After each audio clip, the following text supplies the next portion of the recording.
प्रस्तावना की बात करेंगे। हम बात करेंगे उद्देशिका की, और उद्देशिका के बारे में हम कल वाली जो क्लास थी, कल वाली क्लास में थोड़ा सा समस्या। उद्देशिका या फिर प्रस्तावना जो होती है, आप कोई भी किताब जब उठाते हैं तो किताब का जो पहला पन्ना होता है वो होता है प्राकथन के नाम से। आप एनसीईआरटी पढ़ते हैं, एनसीईआरटी के पहला शुरुआत करते हैं ना, तो उसमें दिया होता है शिक्षकों के लिए, है ना, बच्चों के लिए, अभ्यर्थियों के लिए, ऐसे करके दिया रहता है। वो क्यों दिया होता है, उसको देने का प्रमुख उद्देश्य क्या होता है, हमने कभी पढ़ा तो नहीं है उस चीज को, प्राकथन आप लोगों ने भी नहीं पढ़ा होगा कभी, लेकिन उसको देने का ये मतलब होता है कि इसमें किनकी भागीदारी रही है, कौन कौन ने क्या क्या किसमें किसमें अपना योगदान दिया है, और साथ ही ध्यान इसका भी होता है कि इस किताब को पढ़ने के बाद क्या क्या चीजें आपको समझ में आ जाएंगी। या सिंपल सा समझो, कोई चैप्टर आप पढ़ते जब है ना, तो खास करके एनसीईआरटी या एनआईओएस का, national institute of open schooling का अगर नोट्स पढ़ा है आपने, तो उसमें चैप्टर शुरू होने से पहले 5-6 पॉइंट्स लिखे होते हैं। आप ये चैप्टर पढ़ने के बाद ये चीजें समझ जाएंगे, तो वो बता देता है ये चीजें समझेंगे आप, तो आपको पता चल जाता है इस चैप्टर में यही चीजें पढ़नी भैया, ये चीजें हमको मिल जाएंगी, इससे हम ये प्रश्न तैयार कर सकते हैं। ठीक है। संविधान की प्रस्तावना भी सेम वैसी ही है कि प्रस्तावना जो है हमारे संविधान का कुंजी नोट है, कहना उतना ही महत्वपूर्ण है कि जितना हम बोल दें कि यह संविधान का दर्शन भी है। ठीक है, ये याद रखना अपने को। और इसकी शुरुआत जो हुई थी अमेरिका से ही हुई थी इसकी शुरुआत, इसमें आपको बिल्कुल कोई भी डाउट नहीं रखने हैं। ध्यान ये रखना है कि प्रस्तावना अगर हम बात करेंगे, एक मिनट रुकिए, तो इसकी शुरुआत हुई थी अमेरिका से। भारत में बात करें, भारतीय संविधान सभा का निर्माण हुआ था कब, भारतीय संविधान सभा की बैठक कब हुई, पहली बैठक हुई थी 9 दिसंबर को 1946 का समय है। और जो पहले अध्यक्ष थे वो क्या नाम था उनका, संविधान सभा के पहले अध्यक्ष कौन थे? वेरी गुड, ठीक है। पहले अध्यक्ष और पहले अध्यक्ष और अस्थायी अध्यक्ष दोनों सच्चिदानंद सिन्हा हैं। लेकिन अगर आपसे पूछा जाएगा संविधान सभा के पहले स्थायी अध्यक्ष कौन थे, तब आपको नाम देना पड़ेगा। ठीक है, इसमें हमको डाउट नहीं रखना है। तो 9 दिसंबर को इसकी 9 दिसंबर था, हाँ 9 दिसंबर को इसकी बैठक हुई। 13 दिसंबर को क्या हुआ, उद्देश्य प्रस्ताव पंडित नेहरू द्वारा जो पेश किया गया था, वो हूबहू संवैधानिक संरचना के ढांचे और झलक से मिलता जुलता एक रूप था, है ना, जिसके आधार पर संविधान की रचना का निर्धारण होने वाला था कि संविधान में किन किन बातों का विशेष ध्यान रखा जाएगा, संविधान में किन किन चीजों को शामिल किया जाएगा। प्री में भी आपसे प्रश्न पूछा जाता है 13 दिसंबर 1946 को, या फिर संवैधानिक संरचना के रूप में पंडित नेहरू द्वारा प्रस्तुत किया गया या पेश किया गया उद्देश्य प्रस्ताव में निम्न में से कौन कौन से प्रावधान शामिल थे। तो प्रावधान भी बहुत सारे हैं, हमको पता होने चाहिए। भारत को स्वतंत्र संप्रभु गणराज्य घोषित किया गया था, उसके अनुसार ब्रिटिश भारत में शामिल सभी क्षेत्र भारत का हिस्सा होंगे। उपरोक्त जो सभी क्षेत्र हैं उनके सीमा का निर्धारण करने का अधिकार जो होगा वो भारतीय संविधान सभा के पास होगा। संप्रभु स्वतंत्र भारत की सभी शक्तियां और प्राधिकार जो होंगी वो किसके पास हैं, जनता के पास होंगी। जनता कौन, भारत की जनता के पास होगी, है ना। फिर इसमें न्याय की बात की गई। न्याय कौन कौन से, सामाजिक, आर्थिक, राजनीतिक। प्रस्तावना में आज भी आप देखेंगे 3 प्रकार के न्याय की व्यवस्था हुई है, सामाजिक, आर्थिक और राजनीतिक। ठीक है। इसके अलावा स्वतंत्रता 5 प्रकार की दी गई है।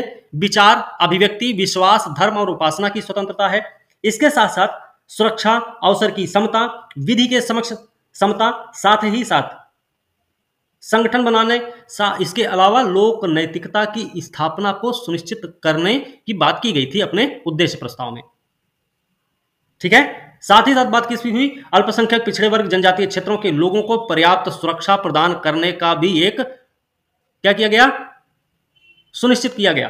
ठीक है। संघ की एकता को अक्षुण्ण रखा जाएगा। कुछ ऐसे प्रावधान भैया उद्देश्य प्रस्ताव में शामिल थे। ठीक है, यह बात हमको पता होनी चाहिए। अब बात होती है कि इसको एक्सेप्ट कब किया गया, संविधान सभा द्वारा इसको स्वीकार कब किया गया। तो स्वीकार किया गया था 22 जनवरी 1947 को। कई बार इस पे प्रश्न पूछा गया है, हमको पता होना चाहिए। अभी तक भारतीय संविधान की प्रस्तावना में एक बार संशोधन हुआ, जिसमें कुछ शब्द जोड़े गए, जिसपे कई बार पेपर में प्रश्न भी पूछा गया है। वो शब्द हैं कौन कौन से, समाजवादी, पंथ निरपेक्ष, या फिर जिसको हम धर्मनिरपेक्ष बोलते हैं, साथ ही साथ अखंडता जैसे शब्दों को जोड़ा गया था। ठीक है। सर तो प्रस्ताव 13 दिसंबर 1946 को क्या हुआ था तो?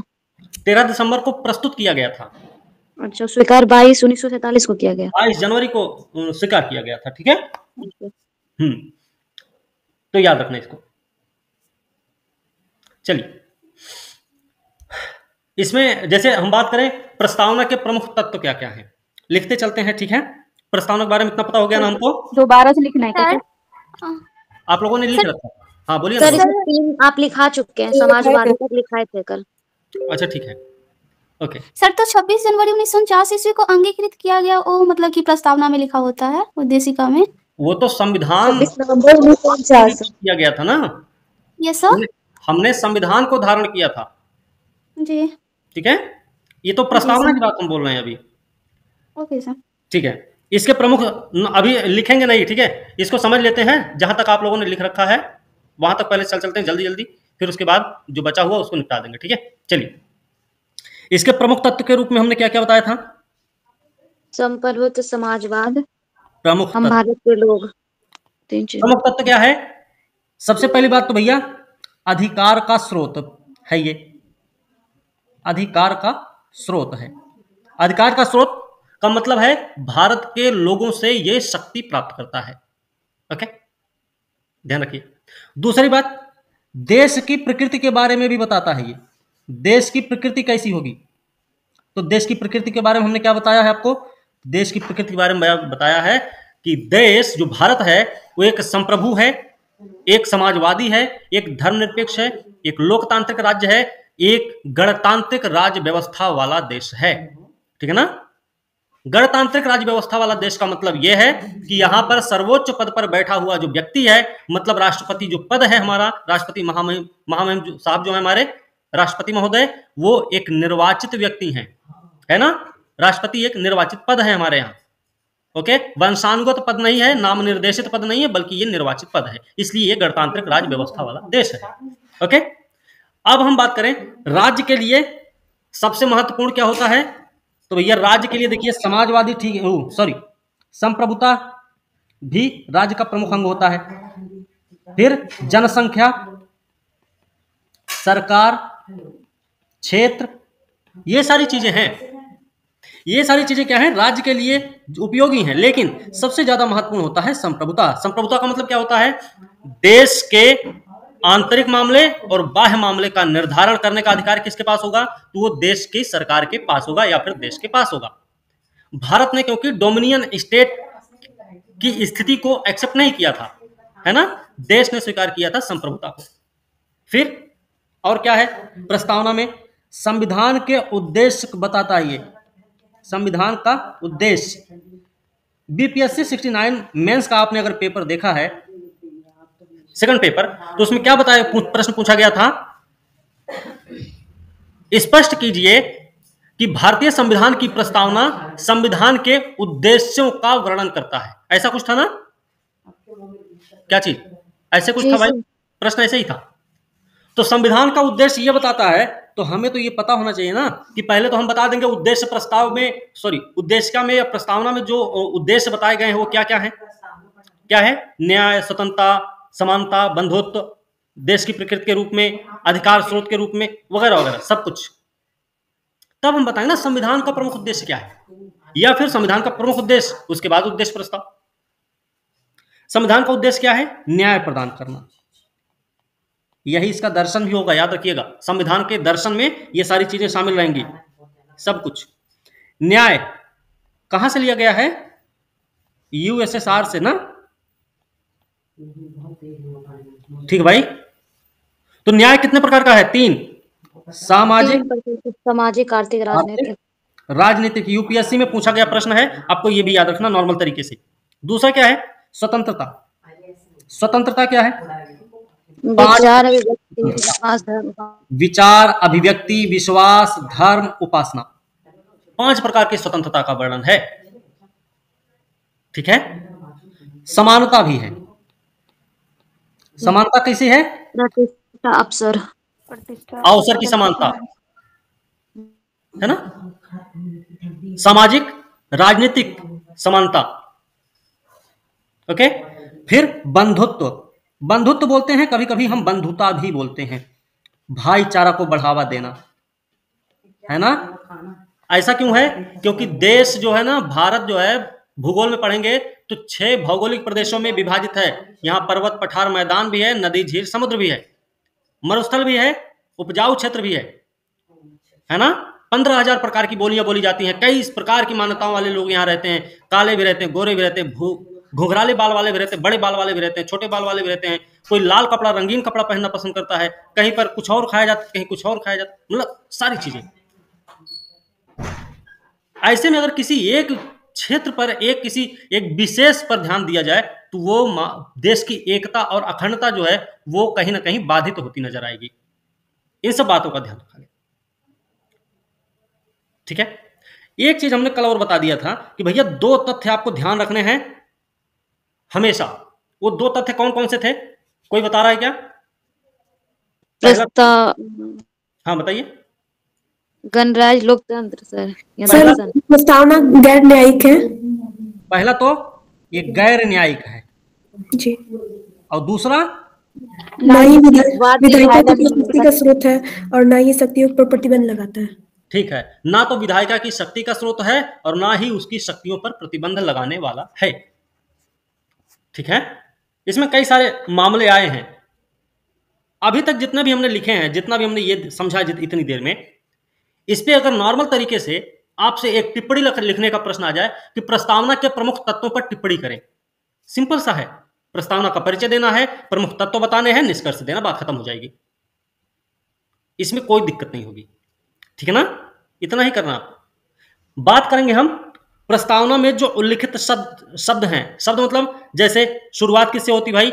शुरुआत होती है हम भारत के लोग भारत को एक संपूर्ण प्रभुत्व संपन्न समाजवादी पंथ निरपेक्ष लोकतंत्रात्मक गणराज्य बनाने के लिए तथा उसके समस्त नागरिकों को सामाजिक आर्थिक राजनीतिक न्याय, विचार अभिव्यक्ति, विश्वास, धर्म और उपासना की स्वतंत्रता, प्रतिष्ठा और अवसर की समता प्राप्त कराने के लिए तथा उन सब में व्यक्ति की गरिमा, राष्ट्र की एकता और अखंडता सुनिश्चित करने वाली बंधुता बढ़ाने के लिए दृढ़ संकल्प होकर अपनी इस संविधान सभा में आज तारीख 26 नवंबर 1949 मिति मार्ग शीर्ष शुक्ल सप्तमी, ये पूछा गया पेपर में, याद रखना, मिति मार्ग शीर्ष शुक्ल सप्तमी मतलब शुक्ल पक्ष था, सप्तमी सातवीं तिथि थी, संवत 2006 विक्रमी को एतद द्वारा इस संविधान को अंगीकृत अधिनियमित आत्मर्पित करते हैं। इस जो प्रमुख शब्द हैं इसमें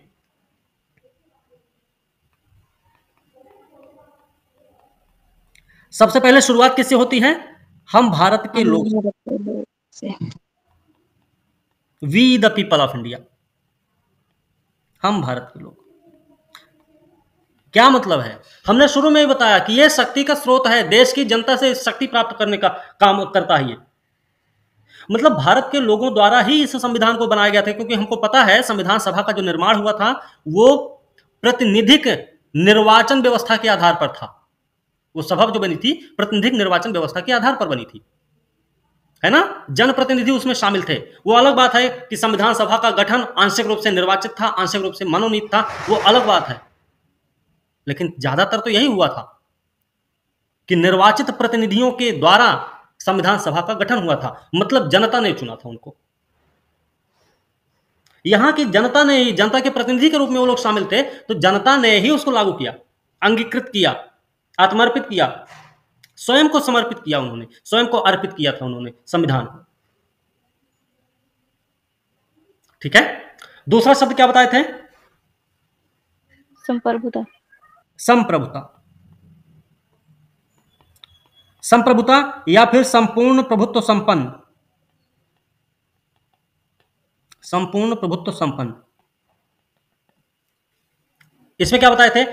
संप्रभुता जो राज्य का सबसे अहम हिस्सा माना जाता है, उसका मतलब है कि देश या राज्य जो होगा वो अपने आंतरिक और बाह्य मामलों में बिल्कुल मुक्त रहेगा, फ्री होकर अपना डिसीजन लेगा। किसी क्षेत्र के साथ सीमा साझा करना है या सीमा का अधिग्रहण करना है या सीमा का कोई हिस्सा है वो दूसरे देश को देना है या फिर लेना है, जो भी करना है वो राज्य खुद कर लेगा। उसमें किसी का इंटरफेरेंस नहीं चाहिए, किसी से हमको पूछने की जरूरत नहीं हम अपना विदेशी संबंध किससे रखें और किससे ना रखें। प्रभुता इसमें है, ठीक ना।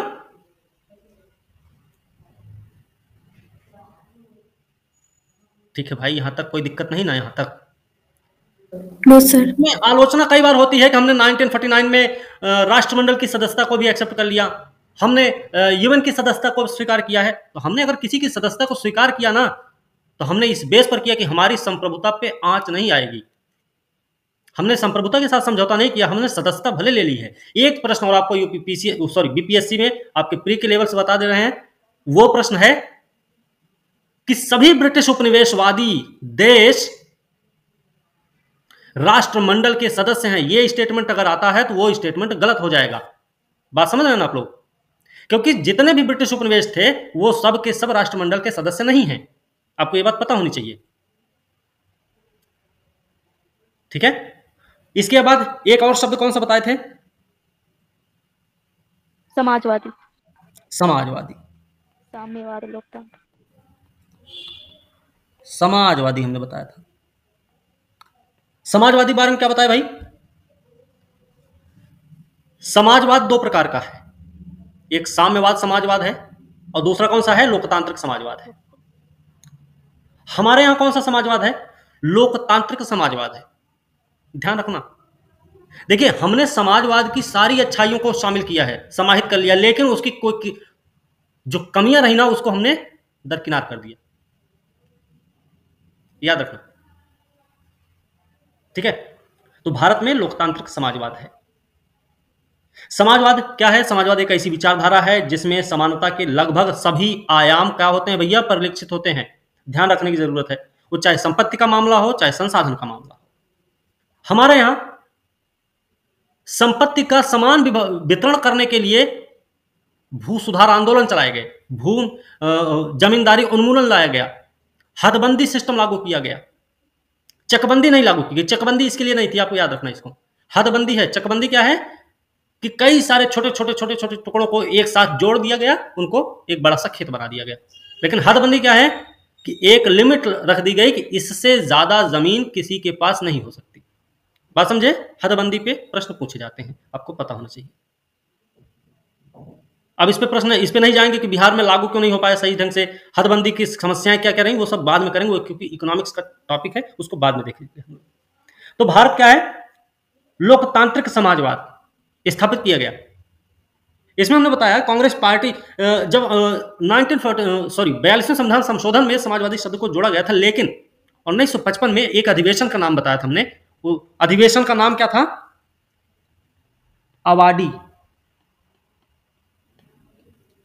अवाडी सम्मेलन, अवाडी सत्र में यह प्रस्ताव पारित हो चुका था पहले ही, 1955 की बात है। अवाड़ी सत्र, अवाडी सत्र, ठीक है ना। पर स्क्रीन नहीं दिख रही है। स्क्रीन नहीं दिख रही? कैसे? स्क्रीन तो हमको दिख रही है, नेटवर्क इशू होगा आपके यहाँ फिर, ठीक है। यहां पे एक चीज और, अब जैसे हम सब लोकतांत्रिक समाजवाद पढ़ रहे हैं ना, तो लोकतांत्रिक जो समाजवाद होता है वो मिश्रितवादी कुछ होता है, मिश्रितवादी जैसी व्यवस्था उसमें होती है।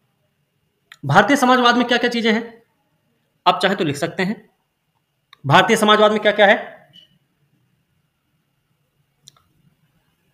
सार्वजनिक और निजी दोनों का अस्तित्व है यहां पे, है ना। लेकिन वरीयता किसको है? लेकिन वरीयता सार्वजनिक को दिया गया है ना, सार्वजनिक को वरीयता दी गई। दूसरी बात क्या है? दूसरी बात इसमें आय और जीवन स्तर की असमानता को कम करना है। लिख लो, आय और जीवन स्तर की असमानता मतलब क्या भैया? गरीबी, है ना, बीमारी, असमानता को कम करना, ठीक है। ये हो गया। तीसरी बात और लिख सकते हैं इसी में, संपत्ति के केंद्रीकरण की प्रवृत्ति को रोकना,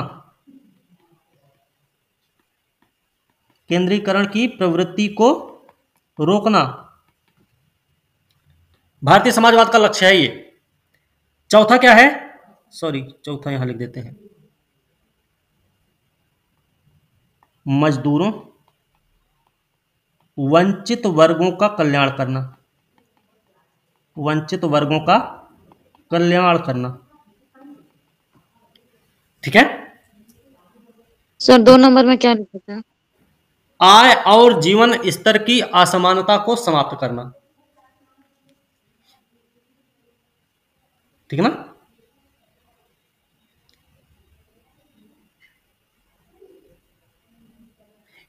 एक चीज और याद रखना है अपने समाजवाद में,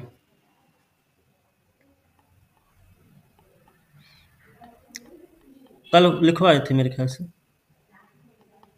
मार्क्सवाद गांधीवाद दोनों इसमें है, लेकिन सर गांधीवाद पे ज्यादा जोर दिया गया। सर 4 नंबर क्या लिखे हैं? मजदूरों और वंचित वर्गों का कल्याण करना। सर ये संपत्ति के केंद्रीकरण को की प्रवृत्ति को केंद्रीकरण की प्रवृत्ति को रोकना।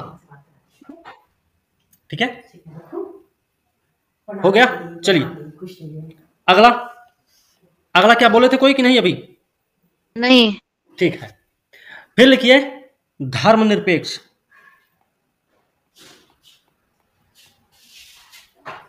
सेक्युलरिज्म है ना, ये भी 42वें संविधान संशोधन द्वारा, लिख लीजिए, बोल देते हैं, 42वें संविधान संशोधन द्वारा जोड़ा गया, संशोधन द्वारा जोड़ा गया। ठीक है, एक चीज और याद रख लेना इसमें, इसका उल्लेख संविधान में नहीं है, ये पीटी के हिसाब से पता होना चाहिए, पूछा जा सकता है। संविधान में इसका उल्लेख नहीं है, ये बात याद रखना खाली, चाहो तो कहीं लिख लो कोना वोना में। ठीक है, पंथ निरपेक्ष का मतलब क्या है, अर्थ क्या है? सभी धर्मों को समान संरक्षण। एक ही है। हाँ, सभी धर्मों को समान संरक्षण। धर्म और राजनीति का अलगाव। हमको 25 से 28 तक धर्म की स्वतंत्रता का अधिकार मिला हुआ है ना, 25 से 28 के बीच में धार्मिक स्वतंत्रता का अधिकार, सॉरी, धर्म को बढ़ाने का अधिकार है ना, टैक्स वैक्स लगाने का अधिकार, ऐसा कुछ अधिकार है। लेकिन Yes, sir. साफ साफ बोला भी गया है कि आप किसी का धर्म परिवर्तन नहीं करवा सकते, और जरूरी ये नहीं कि आप अपने धर्म को माने तो दूसरे का धर्म की अनदेखी करें। आप अपने धर्म का सम्मान कर रहे हैं, जाहिर सी बात है आप दूसरे के धर्म का भी सम्मान करें, है ना। ये सर इसमें राज्य का धर्म से मतलब सर कोई मतलब कि नाता नहीं कहा गया है सर, राज्य नहीं, का कोई अपना धर्म नहीं होगा। बिल्कुल, धर्म और राजनीति का अलगाव, धर्म और राज्य दोनों एक दूसरे से अलग हैं। लेकिन एक चीज और याद रख लेना, पश्चिमी सभ्यता का धर्मनिरपेक्ष, हमारे भारत का जो धर्मनिरपेक्ष है, दोनों में अंतर क्या है सबसे बड़ा? तो दोनों में सबसे बड़ा अंतर यह है कि अगर भारत के धर्मनिरपेक्ष में किसी भी तरीके से धार्मिक कर्म कांड के पीछे कोई ऐसी दुर्भावना छुपी हुई नजर आती है तो राज्य क्या करेगा भैया? हस्तक्षेप कर देगा, आपके मूलाधिकार का हनन हो जाएगा। फिर वहीं पे आपका मूलाधिकार कुछ नहीं, फिर आप किसी का धर्म परिवर्तन जबरदस्ती अगर करवा रहे हैं तो राज्य हस्तक्षेप करेगा, रोकेगा, फिर, है ना। सर यहाँ ये भी तो प्रावधान किया गया है कि धर्म के मामले में राज्य तटस्थ रहेगी। नहीं, तटस्थ रहने का मामला ही नहीं है। तटस्थ रहने का मतलब क्या है भाई? तटस्थ रहने का मतलब है कि लड़ाई 4 लोग कर रहे हैं, हम बिल्कुल कुछ नहीं बोलेंगे, जाओ हम शून्य बन के खड़े हैं। नहीं सर, ये मतलब नहीं कहने का मेरा है। नहीं, तटस्थ रहने का यही मतलब होता है कि ऊंच हो नीच हो, अच्छा हो बुरा हो, गाली दे किसी कोई मारे, किसी धर्म परिवर्तन करवाए, कोई सती प्रथा को लागू करवाए, कोई बाल विवाह करवाए, चाहे कन्या भ्रूण हत्या करवा दे, नर बलि प्रथा को चाहे अपना बढ़ावा दे, राज्य पूरी तरह से कुछ नहीं बोलेगा। ये मामला नहीं भारत के मामले में। याद रखना भारत का धर्मनिरपेक्ष कैसा है भैया, अगर ये सारी कुरीतियां दिखती हुई होती हुई नजर आई ना भारत मतलब राज्य को, तो राज्य क्या करेगा? हस्तक्षेप करेगा, तटस्थ नहीं रहेगा उस मामले में। ठीक है ना। यहां पे धर्म का मामला, सती प्रथा में धर्म का मामला नहीं है, क्योंकि गरिमा के साथ जीने का अधिकार आपको भी है और हमें भी है। ओके, प्रतिष्ठा की समानता आपके पास भी है, हमारे पास भी है। बात समझे ना आप लोग? तो राज्य तटस्थ नहीं रहेगा, बल्कि नकारात्मक उद्देश्य से अगर कोई ऐसा काम किया जाएगा जिससे समाज में सामंजस्य कमजोर होता दिखे, या सामंजस्य या समन्वय की भावना कुटिल होती नजर आती है, कमजोर होती नजर आती, तो राज्य हस्तक्षेप करेगा और वहां पे आपके मूलाधिकार को क्या किया जाएगा, मूलाधिकार पर रोक लगा दिया जाएगा। हो सकता है कि आपके मूलाधिकार का अतिक्रमण कर लिया जाए। बात समझे यहां तक? तटस्थ रहना, पूरी तरह तटस्थ ही रहना होता है। फिर बिल्कुल शून्य बन के देखते रहेंगे, जो होगा आग पानी सब देखेंगे हमें से, वो मामला नहीं हमारे यहाँ। ठीक है ना, याद रखिएगा इस बात को।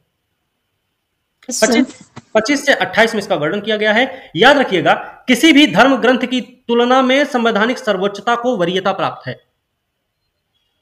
आप न्यायालय में देखते होंगे, जैसे टीवी में, मूवी में ही देखे होंगे, हम तो मूवी में ही देखे हैं। शपथ किसकी दिलवाई जाती है? गीता की कसम खाते हैं ना। लेकिन गीता की कसम खाने के बाद यह नहीं है कि जो बस चलता रहे, नहीं, संविधान के प्रावधानों के अनुसार ही निर्धारित किया जाएगा आपको कौन सी सजा देनी है, आपकी बहस कैसे होनी है, आपका वकील कौन होगा, जज साहब कैसे सुनवाई करेंगे, वगैरह वगैरह। ध्यान रखना, कहां ये कैसे बदल जाता है बार बार। धर्म लिख लो इसको, तो धर्म ग्रंथ की तुलना में संविधान को वरीयता। ठीक है ना? ओके,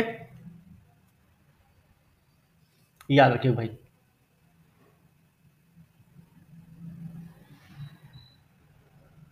धर्मनिरपेक्षता का मतलब यह नहीं है, आप याद रखना, कि आपको अपना धर्म छोड़ देना होगा। धर्मनिरपेक्षता का मतलब अभी क्या बताए थे हम, कि आपको अपने धर्म का भी सम्मान करना है, दूसरे के धर्म का भी सम्मान करना है।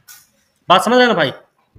Yes sir. और सर राज्य के द्वारा सर फंडिंग भी किया जाता है विभिन्न प्रकार के, सर माइनॉरिटी बिल्कुल किया जाता है। अगर हिंदुओं के लिए कोई तीर्थ यात्रा के लिए प्रावधान किया जाएगा, कोई मंदिर में अनुदान दिया जाएगा, तो मुसलमानों के लिए क्या होगा, मक्का मदीना की यात्रा के लिए व्यवस्था की जाएगी, हज यात्रा पर जाने का प्रबंध कराया जाएगा राज्य के द्वारा, है ना। संविधान में प्रावधान तो यह भी है ना कि अगर राज्य द्वारा पोषित कोई विद्यालय है, वो चाहे किसी का भी हो, तो उसमें धर्म संबंधी कोई भी मामला नहीं होगा, उसमें पढ़ने लिखने का सबको अधिकार है बराबर से। ये बात आपने सुना होगा। वंचित और कमजोर वर्गों के लिए भैया विशेष छूट रहेगी, बाकी सब समान रूप से पढ़ेंगे। ये बात आपने सुनी होगी। ये है धर्म। ये सर हाल ही में सर स्मृति ईरानी के द्वारा सर यूएई मतलब सर समझौता किया गया है सर मक्का मदीना को लेकर सर जाने के लिए। बिल्कुल ठीक है, तो ये हमको याद रखने भाई। ये हो गया अपना धर्मनिरपेक्षता, सॉरी धर्मनिरपेक्ष हो गया। ठीक है, अगला क्या है, सॉरी लोकतंत्रात्मक। लोकतंत्रात्मक लिख लो, इसके बारे में भी ऐसे 3-4 पॉइंट लिखा देंगे। इसका क्या मतलब है, अर्थ लिख लो पहले। शासन सत्ता का प्रमुख स्रोत कौन है? जनता। जनता, अर्थ है ये। लोकतंत्र क्या है? लोकतंत्र एक ऐसी प्रणाली है, प्रक्रियागत प्रणाली है कि जिसमें नए नए आयाम जुड़ते चले जाते हैं धीरे धीरे। मतलब समय जैसे जैसे बीतता जाएगा वैसे वैसे नए नए व्यवस्थाएं उसमें जुड़ती रहेंगी। हमने एनसीईआरटी भी पढ़ी है, तो उसमें क्या पढ़ा कि चुनाव कराना ही लोकतंत्र नहीं है, है ना। जी सर। संस्थाओं के कामकाज का बंटवारा ही लोकतंत्र नहीं है। लोकतंत्र क्या भैया? लोकतंत्र है जनता द्वारा निर्वाचित प्रतिनिधियों के द्वारा शासन सत्ता बखूबी सभी संस्थाओं के द्वारा समन्वय एक दूसरे से स्थापित करते हुए शासन सत्ता का संचालन किया जाना चाहिए। इसके अलावा लोकतंत्र क्या है? सबका कल्याण होना चाहिए, सबकी भागीदारी सुनिश्चित होनी चाहिए, वगैरह वगैरह। बात समझे ना आप लोग? ये सर जनता की सार्थक भागीदारी। बिल्कुल, वेरी गुड। ओके, जो मंत्री परिषद होती है या फिर बोले कार्यपालिका, कार्यपालिका होती है, मंत्री परिषद है ना, या मंत्री परिषद लिख लो भैया, नहीं तो कहोगे पता नहीं क्या क्या लिखवा दिए। मंत्री परिषद या फिर कार्यपालिका अपने समस्त कार्यों के लिए किसके प्रति जवाबदेह है? विधायिका के प्रति जवाबदेह है ना।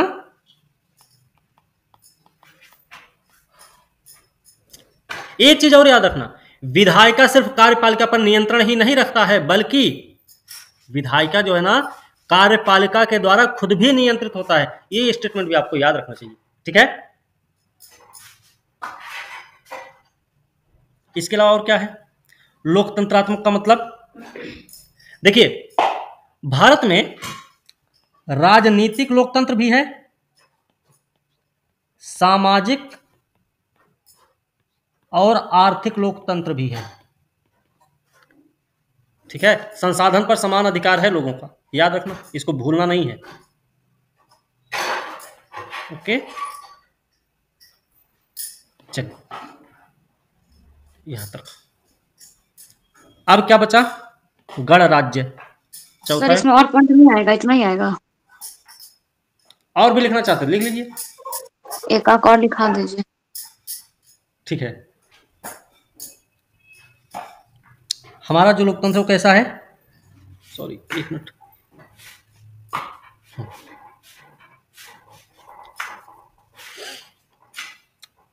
भारत में कौन सा लोकतंत्र? संसदीय लोकतंत्र अपनाया गया है। अब ये क्या है? ये नया किस्सा कहां बता दिए, है ना। जब हम संविधान आपको पढ़ा रहे थे, सॉरी शासन प्रणाली जब हम आपको पढ़ा रहे थे, तो हमने क्या बताया था भैया? शासन प्रणाली लोकतांत्रिक जो है वो दो प्रकार की है ना, अध्यक्षात्मक और संसदीय। संसदीय प्रणाली क्या है? जिसको मंत्रिमंडलीय व्यवस्था भी कहते हैं। इसमें क्या होता है? कानून बनाने की सर्वोच्च संस्था होती है संसद। इसमें दो प्रकार की कार्यपालिका शक्ति होती है, एक नाम मात्र होती है, दूसरी वास्तविक कार्यपालिका शक्ति होती है,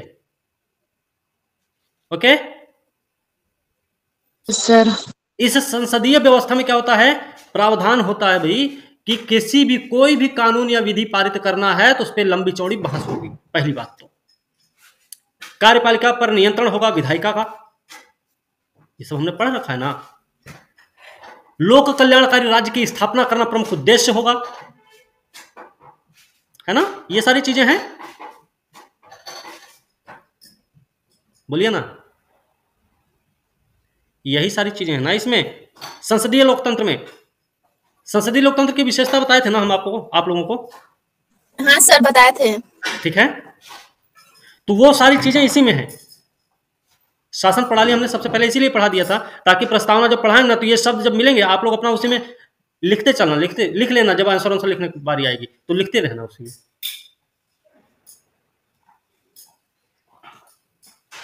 छठवां क्या है? गणराज्य।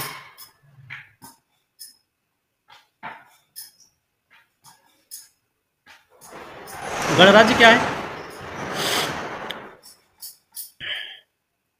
गणराज्य का मतलब हमने क्या बताया था? अर्थ क्या है कि सर्वोच्च पद। सर्वोच्च पद कैसा हमारे यहाँ भैया? निर्वाचित है। वो प्रत्यक्ष रूप से हो या फिर अप्रत्यक्ष रूप से हो। हमारे यहाँ कैसा है? जनता द्वारा प्रत्यक्ष रूप से चुने गए प्रतिनिधियों द्वारा निर्वाचित पद है ये। जनता विधानसभा के सदस्य या लोकसभा के सदस्य को चुनती है ना, तो कैसे चुनती है? प्रत्यक्ष रूप से, सीधे जाके वोट देते हैं, है ना। तो ध्यान रखना, अर्थ क्या है? सर्वोच्च पद जो है वो निर्वाचित पद है हमारे यहां। इसके अलावा क्या है?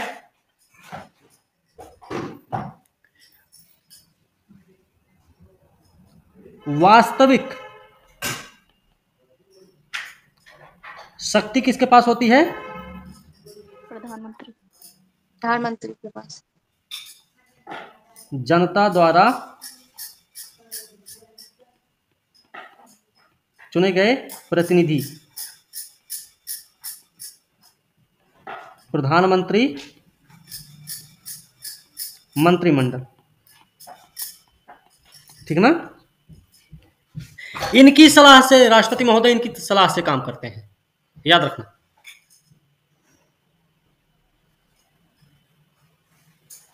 गणराज्य में एक और काम होता है, जो संप्रभुता है ना, राजनीतिक संप्रभुता किसके पास होती है? राज्य के पास नहीं होती, बल्कि किसके पास होती भैया? जनता के पास होती है ना। राजनीतिक संप्रभुता जनता के पास होती है, ध्यान रहे। ओके,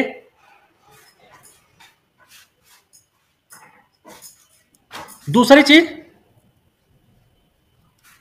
गणराज्य में विशेषाधिकार वर्ग की क्या उपस्थिति होती है ना? बोलिए ना, विशेषाधिकार वर्ग की क्या होगी? उपस्थिति की अनुपस्थिति? सर इस लाइट का मतलब नहीं समझ पा रहे, क्या होगा इसका मतलब? अरे भाई, कुछ वर्ग ऐसे होंगे, कुछ वर्ग ऐसे होंगे या कुछ व्यक्ति ऐसे होंगे जिनको विशेष अधिकार मिला होगा, ऐसा है क्या? हाँ सर, हाँ सर, मिला है सर। कि ब्राह्मण है तो इनको देश निकाला दे दिया जाएगा, इनको मृत्युदंड नहीं दिया जा सकता। ये क्षत्रिय है क्योंकि ये देश का मतलब वो सबकी सुरक्षा का दायित्व इन पे है, तो इनको भैया इनको मृत्युदंड नहीं दिया जाएगा, इनको माफ कर देना चाहिए, ऐसा कुछ है क्या? नहीं नहीं, ऐसा नहीं है। नहीं। तो जब नहीं है तो वो बताओ ना, वही तो पूछ रहे हैं। विशेषाधिकार वर्ग की क्या होगी फिर? अनुपस्थिति। ये स्टेटमेंट जो आया है ना, ये वाला, ये आया हुआ है यूपीएससी में, पूछा गया है 2019 या 18 में पूछा गया था, ये वाला, ठीक है ना। इसका मतलब सर सभी वर्ग समान है? हाँ, इसका तो मतलब फिर तो सर यहाँ पे विशेष वर्ग के लिए आरक्षण का भी तो प्रावधान किया गया है सर। वो आरक्षण वाला व्यवस्था जो है ना, वो थोड़ा अलग है, उनको विशेष दर्जा नहीं दिया गया है। जो हाशिया पर चले गए वर्ग है ना, उनको समाज के मुख्य धारा से जोड़ने के लिए आरक्षण का प्रावधान किया गया है, ठीक है। थोड़ी सी छूट दी गई है ताकि जो देश एक क्या बोलते हैं उसको, जो देश के सिद्धांत हैं, अंत्योदय जो एक सिद्धांत है देश का, उस मामले में देश अपना काम कर सके। मतलब अंत्योदय का मतलब क्या भैया?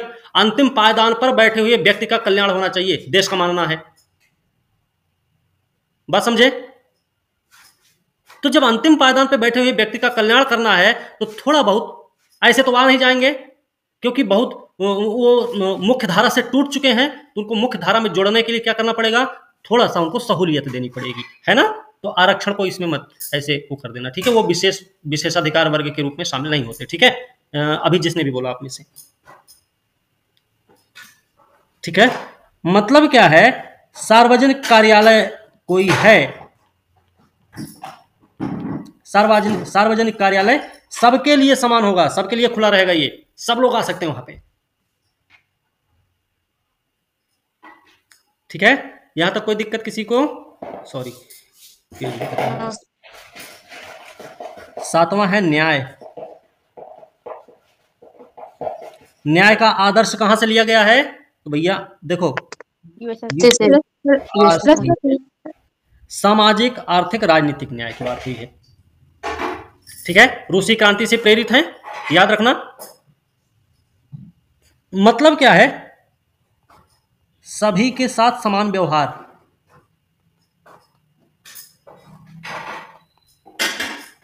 सभी के साथ समान व्यवहार, इसका तात्पर्य है ये, ठीक है। याद रखना, न्याय प्रत्येक स्तर पर, यह भी चाहो तो लिख लो, प्रत्येक स्तर पर सबके साथ समान व्यवहार। इसका मतलब क्या होगा? सभी के साथ समान व्यवहार होगा, कोई विशेषाधिकार वर्ग नहीं होगा, विशेषाधिकार वर्ग की अनुपस्थिति रहेगी, तो क्या होगा भैया? शांतिपूर्ण और समृद्ध राष्ट्र की रचना होगी फिर, है ना। ओके, यहां तक कोई दिक्कत? No sir.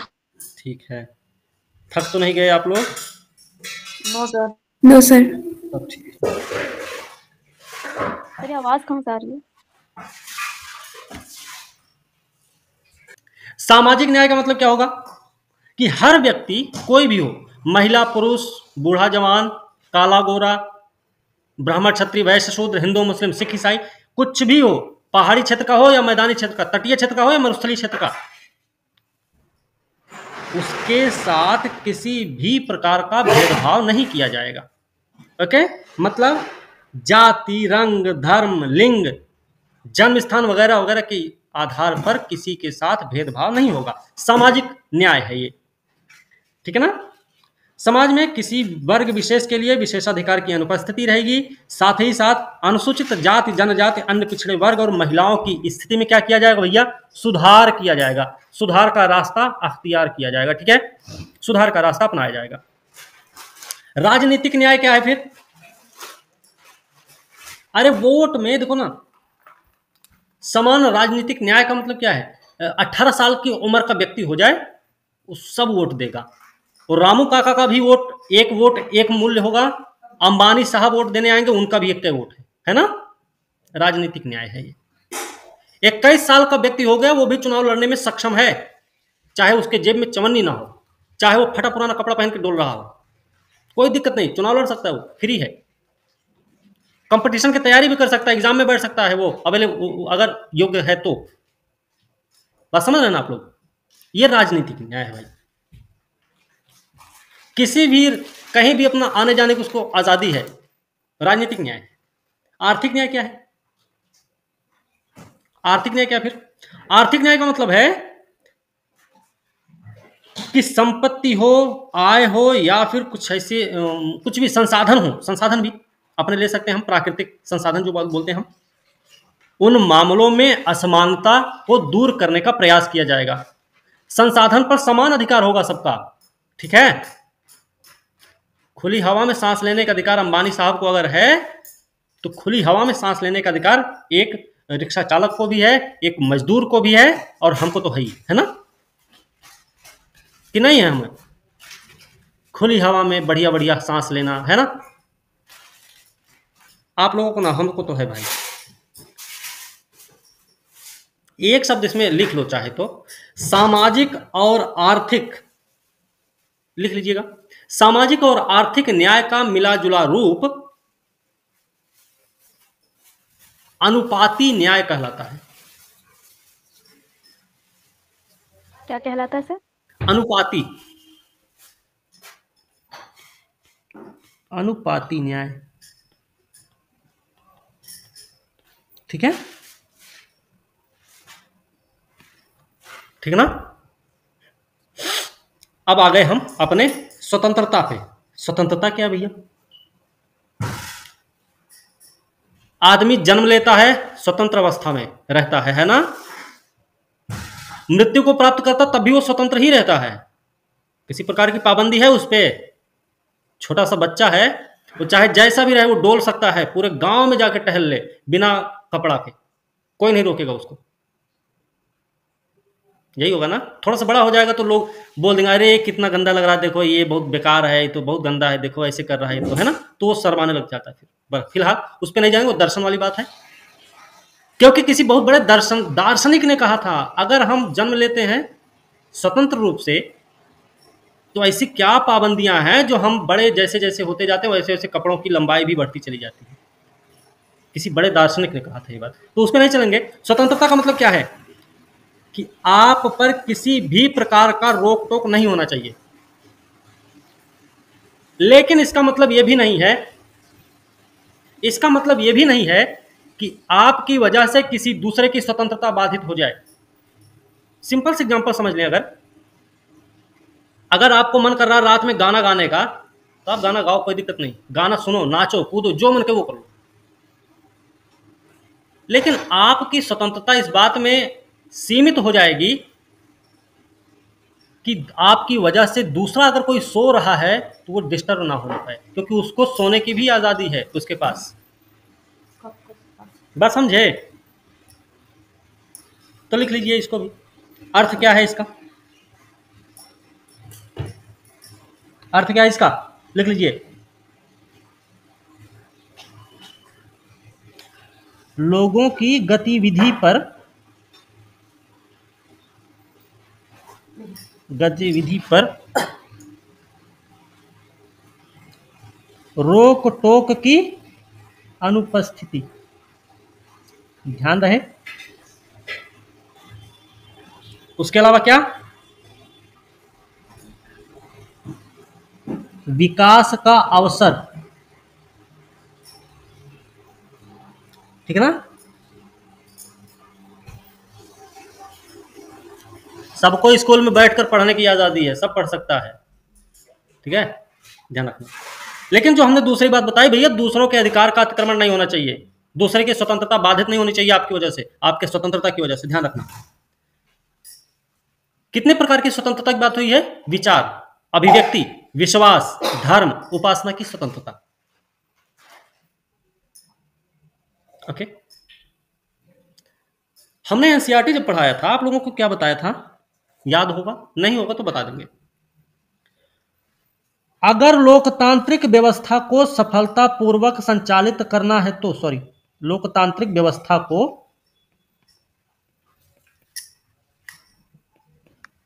सफलतापूर्वक संचालित करना है तो क्या करना होगा? लोगों को स्वतंत्रता देनी होगी। मतलब लोकतंत्र का सफल क्रियान्वयन हो, उसके लिए जरूरी है भैया कि जनता के पास स्वतंत्रता होनी चाहिए। आप तभी ना बोलोगे सरकार ये काम गलत कर रही है। सरकार की योजनाओं में कमियां खोजोगे आप, अगर कोई कमी है तो। सरकार के कानून में अगर कोई कमी है तो आप उसको बताओगे। स्वतंत्रता होनी चाहिए, तभी लोकतंत्र कायम है। नहीं तो अंबेडकर साहब ने क्या कहा है? अंबेडकर साहब का कथन याद होना चाहिए। कौन सा कथन है भाई? कि पार्टी भक्ति किसी भी देश की शासन व्यवस्था को तानाशाही की ओर ले जाती है। ठीक है, ध्यान रहे ये वाला कथन, आपको ध्यान रखना। स्वतंत्रता है हमारे पास, लेकिन क्या भैया? सीमाओं से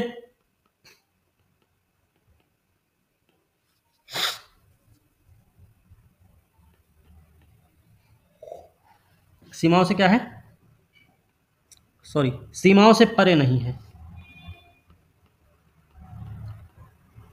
असीमित नहीं है। ध्यान रखना, स्वतंत्रता हमारे पास असीमित नहीं है। हम खुलकर जी रहे हैं, इसका मतलब ये नहीं कि हम दूसरे का जीना दूभर कर दें, है ना? बात क्लियर है ना भाई? सबको ध्यान रखना।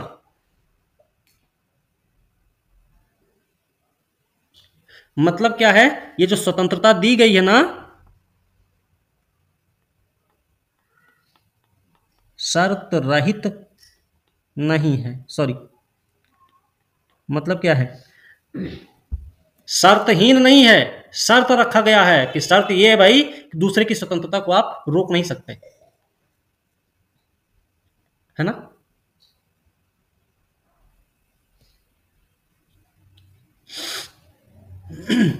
यहां तक कोई दिक्कत? स्वतंत्रता की बात हो गई। अब हमें लगता है रोक देना चाहिए, है ना? बहुत ज्यादा टाइम हो रहा है। बात करेंगे समता की। समता क्या भाई? समता देखिए दो प्रकार की, अनुच्छेद 14 में समता शब्द का वर्णन हुआ है और दो प्रकार से है। कौन कौन सा है? कानून के समक्ष समानता, है ना? और दूसरा क्या है? कोई बता दो।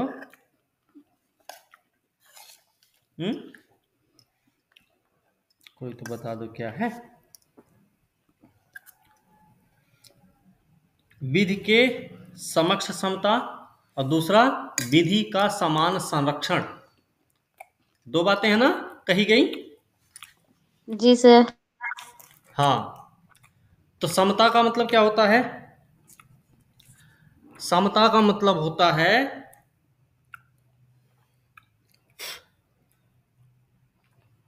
विशेषाधिकार की अनुपस्थिति। विशेषाधिकार की अनुपस्थिति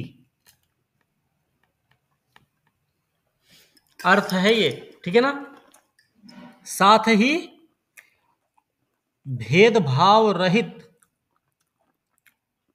समान अवसर प्रदान करना, भेदभाव रहित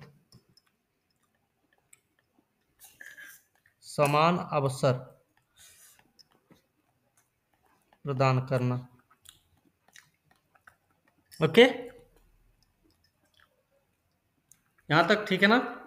ध्यान रखना, अगर आप लिखने पे आएंगे तो आप बता सकते हैं समाज के किसी भी वर्ग के लिए विशेषाधिकार की अनुपस्थिति और बिना किसी भेदभाव के हर व्यक्ति को समान अवसर प्रदान करने के उपबंध किए गए हैं इस समता शब्द के अनुसार, है ना?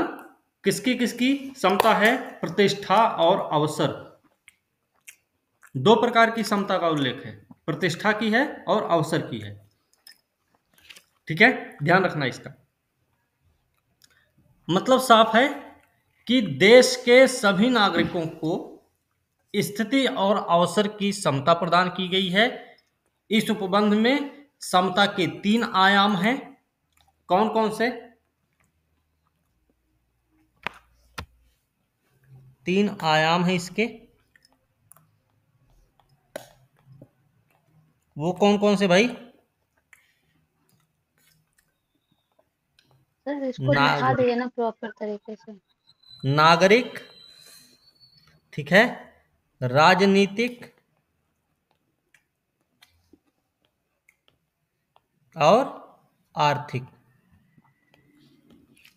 3 आयाम हैं ये। ठीक है, समता के 3 आयामों का वर्णन हुआ है। मूलाधिकार में अगर बात करेंगे तो मूलाधिकार में समता का अधिकार जो किया गया वो कौन कौन से अनुच्छेद में है? 14 से 18 के बीच में इसका वर्णन हुआ है। हम सबको पता है, कई बार पेपर में प्रश्न पूछा गया प्री में कि मूलाधिकार के तहत समता के अधिकार का वर्णन कितने अनुच्छेदों के अंतर्गत किया गया है, तो उसमें 5, 6, 7, 8 ऐसे करके ऑप्शन आ जाते हैं। तो 14 से 18 तक कितने अनुच्छेद होते हैं? तो 14, 15, 16, 17, 18, है ना? 5 अनुच्छेदों के अंतर्गत इसका वर्णन हुआ है। 14 में क्या है? विधि के समक्ष समता, है ना? 15 में क्या है? 15 में हम बात करेंगे तो धर्म, जाति, लिंग, जन्म स्थान के आधार पर मूल वंश का निषेध है। 16 में क्या है? लोक नियोजन के विषय में अवसर की समता, अनुच्छेद 16। 17 में क्या है? अस्पृश्यता का अंत, और 18 में दिया गया है उपाधियों का अंत। ठीक है ना? ध्यान रखना।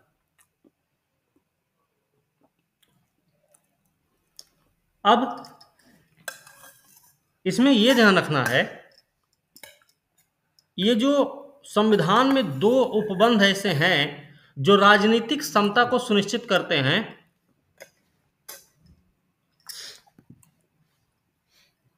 राजनीतिक समता है ये ना, इसमें 2 उपबंध हैं जो राजनीतिक समता को स्थापित करते प्रतीत होते हैं, राजनीतिक समता को सुनिश्चित करते हैं। एक तो आपका कौन सा है? आर्टिकल 15। आर्टिकल 15 है मतदाता सूची में भी शामिल होने के लिए धर्म, मूल वंश, लिंग, जन्म स्थान, इस सब के आधार पे निषेध है, कोई भेदभाव नहीं होगा। दूसरी चीज एक और है, आर्टिकल 325 क्या कहता है? 325 अनुच्छेद 325 में कहा गया है सभी को जो 18 साल की उम्र पा चुके हैं वो सब कोई कौन है? वो कौन है? वो मतदाता सूची में शामिल होंगे या मतदान करने का उनका अधिकार है, अनुच्छेद 325 में बोला गया है। ठीक है ना? किसी भी व्यक्ति को मतदाता सूची में शामिल होने के अयोग्य करार इस बेस पर नहीं दिया जाएगा कि उनका धर्म क्या है, उनका जाति क्या है, उनका लिंग क्या है, उनका वर्ग कौन सा है, उनका क्षेत्र कौन सा है। इन सब आधार पे उनको मतदाता सूची में के अयोग्य नहीं घोषित किया जाएगा। ठीक है, ये बात अनुच्छेद 325 बोलता है। एक दूसरा कौन है? एक दूसरा अनुच्छेद है 326 आर्टिकल, ये क्या कहता है? 326 में बोला गया भाई कि लोकसभा हो या फिर राज्यों की विधानसभा हो, उसके लिए क्या है? वयस्क मतदान का प्रावधान है। बात समझे? कोई भी अमीर हो चाहे गरीब हो, अगर वो वयस्क है, 18 साल की उम्र प्राप्त कर चुका है, तो वो मतदान करेगा। ठीक है ना? तो राजनीतिक जो समता है वो दो प्रकार से उपबंधित संविधान में। अनुच्छेद 15 के अलावा, इसके अलावा की बात कर रहे हैं, इसको हटा ही देते हैं, नहीं तो आप लोग इसके मामले में कंफ्यूज हो जाएंगे। इसको छोड़कर, ठीक है ना, ध्यान रखना।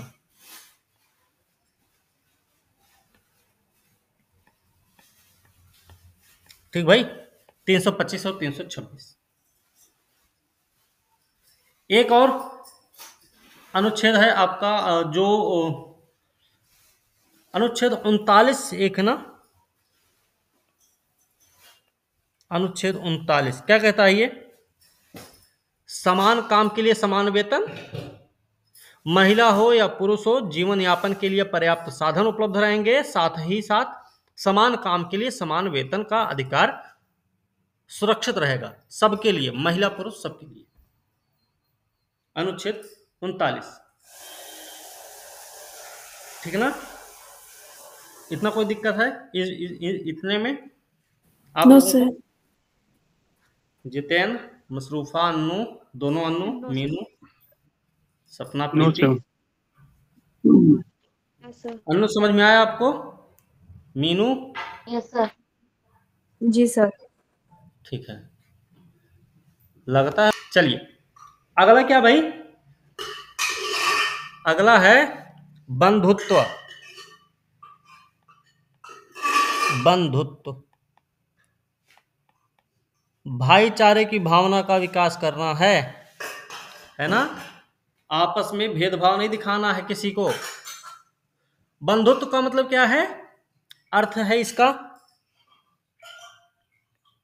लिख लो चाहे तो, भाईचारे की भावना। भाईचारे की भावना, ठीक है। क्या करता है संविधान? संविधान एकल नागरिकता का प्रावधान करता है भारत में। तो एकल नागरिकता के एक तंत्र के माध्यम से भाईचारे की भावना को प्रोत्साहित करने का प्रयास करता है संविधान। मौलिक कर्तव्य इससे जुड़ा हुआ है बंधुत्व के मामले में। अनुच्छेद कौन सा है? 51 का। इसमें क्या कहा गया कि हर भारतीय नागरिक का, भारतीय नागरिक देखो शब्द जोड़ दिया गया है, हर नागरिक का नहीं, हर भारतीय नागरिक की बात हो रही है यहां पे। हर भारतीय नागरिक का कर्तव्य होगा कि वह धार्मिक, भाषाई, क्षेत्रीय या फिर वर्ग विविधताओं से ऊपर उठकर सौहार्द और आपसी भाईचारे की भावना को प्रोत्साहित करेगा।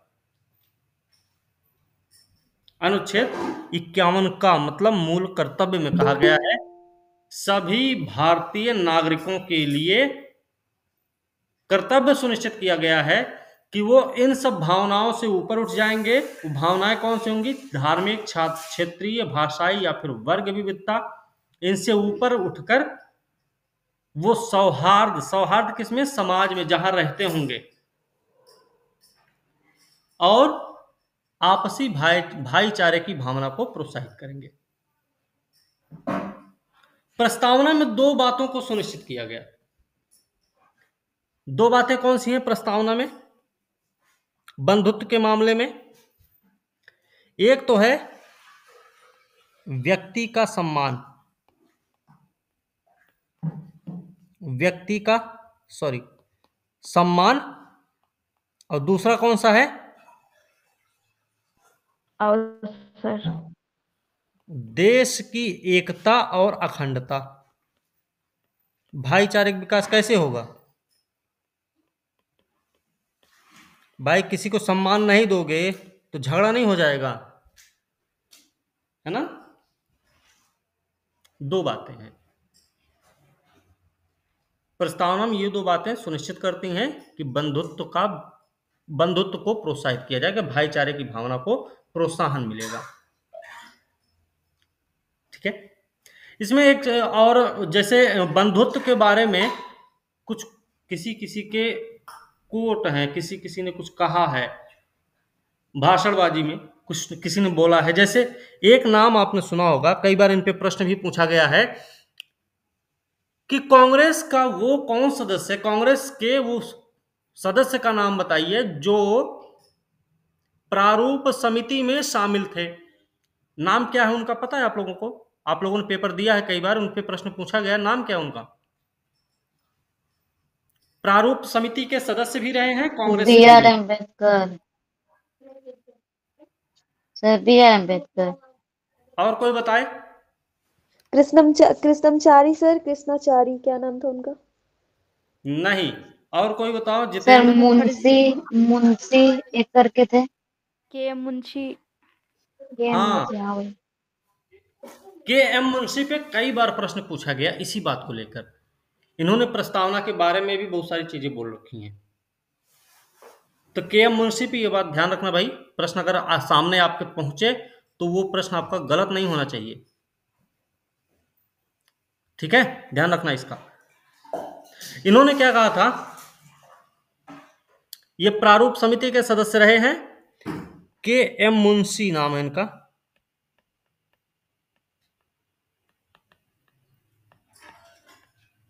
इनके अनुसार व्यक्ति के गौरव का मतलब क्या होता है?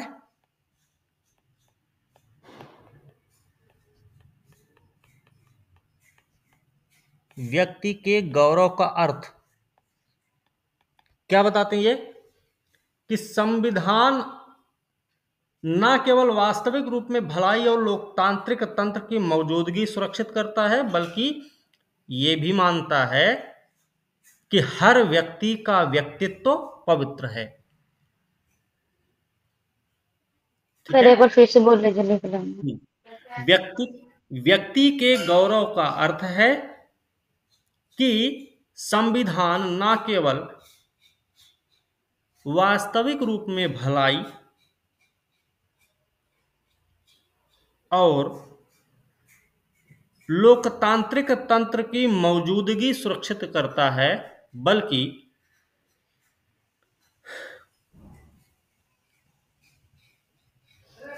ये भी मानता है कि हर व्यक्ति का व्यक्तित्व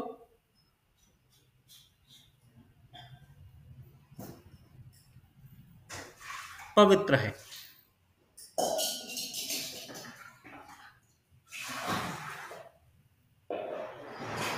ठीक है ना?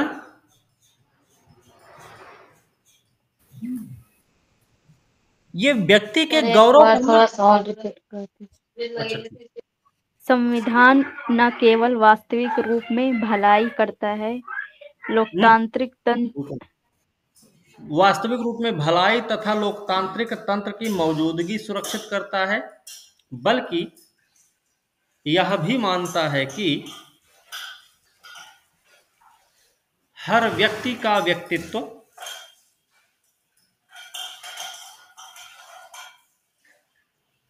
पवित्र है। ठीक है, हाँ सर। अब देखिए, व्यक्ति के गौरव को सुनिश्चित करने वाले प्रावधान हमको कहां कहां मिलते हैं। एक तो भैया आपको मिल जाएगा किसमें? फंडामेंटल राइट में, फंडामेंटल राइट्स में, मूलाधिकार में आपको मिलता है। दूसरा कहां मिलता है? डीपीएसपी में, अभी हमने पीछे ही देखा। ठीक है, मूल कर्तव्य में एक चीज और कही गई, मूल कर्तव्य भी बताता है ना कि भारत के हर नागरिक की जिम्मेदारी क्या होगी? लिंग के आधार पर, जैसे पुरुष और महिला है, मेल फीमेल, तो अनुच्छेद 51 का मूल कर्तव्य क्या बताता है? 51 का में क्या कहा गया है इस बात को लेकर कि प्रत्येक भारतीय नागरिक की जिम्मेदारी होगी कि वह महिलाओं के गौरव को ठेस पहुंचाने वाली किसी भी हरकत का त्याग करे। कौन कौन सी हरकत हो सकती है अपने आप सोच लो। सती प्रथा हो सकती है, बाल विवाह हो सकती है, कन्या भ्रूण हत्या हो सकती है, स्त्री शिक्षा,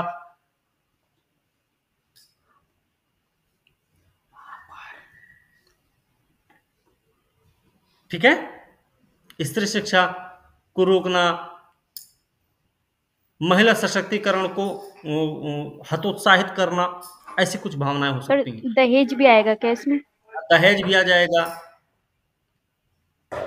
है ना, सारी चीजें आ जाएंगी। घरेलू हिंसा भी आ जाएगा उसी में।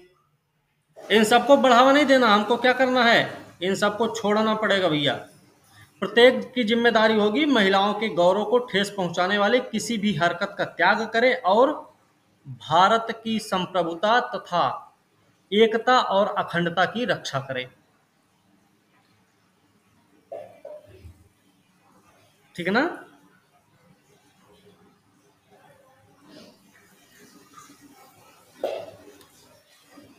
हो गया। अच्छा, एक चीज अब यहां पे ना, जैसे एकता और अखंडता की जब हम बात करते हैं तो एकता और अखंडता के लिए बाधक शब्द क्या क्या है?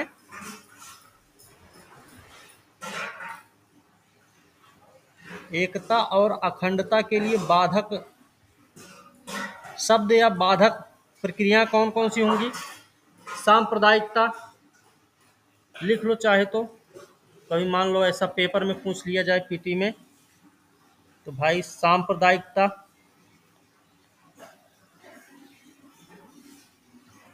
और क्षेत्रवाद, फिर जातिवाद, इसी में भाषावाद भी बोल सकते हैं, भाषावाद। ये सब क्या है? एकता अखंडता के लिए बाधक हैं। ठीक है ना। इन सबको प्रोत्साहित नहीं करना चाहिए, इनको हतोत्साहित करना चाहिए। ठीक है ना। चलिए,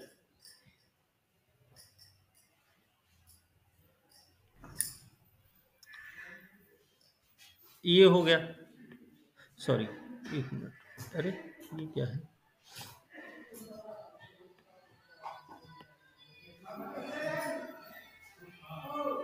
चलिए,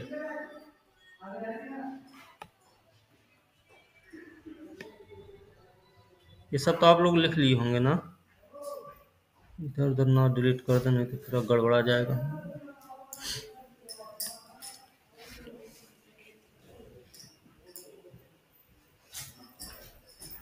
इसी में हमने क्या, देखिए, बंधुत्व तो हो गया,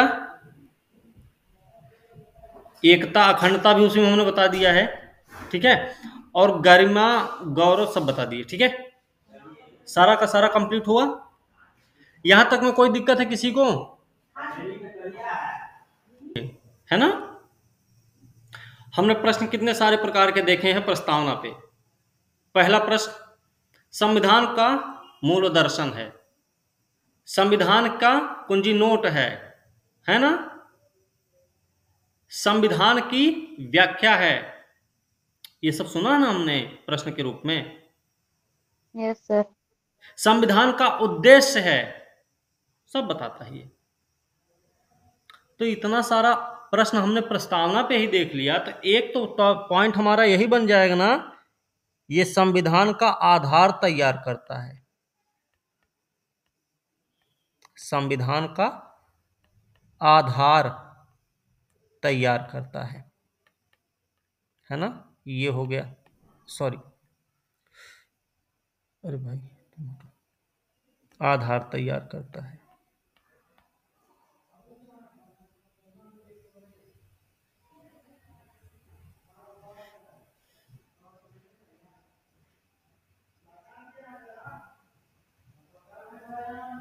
चलिए,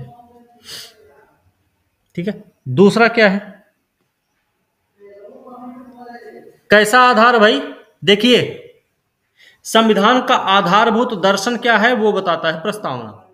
संविधान राजनीतिक, धार्मिक, नैतिक मौलिक मूल्य संविधान के क्या हैं वो बताती है प्रस्तावना। हमने ऊपर लिखा था ना प्रस्तावना के प्रमुख तत्व के रूप में हमने क्या क्या लिखा था? देश की प्रकृति का वर्णन करता है, संविधान के अधिकार का स्रोत बताता है, संविधान के उद्देश्यों का वर्णन करता है, वगैरह वगैरह, है ना। तो ये हमारे संविधान का आधार तैयार करता है। और कैसा आधार भैया?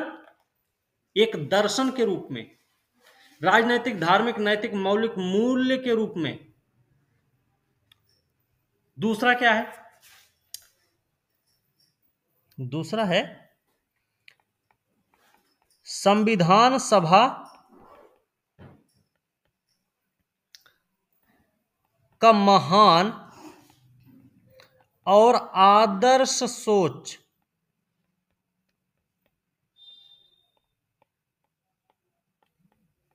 उल्लिखित करता है।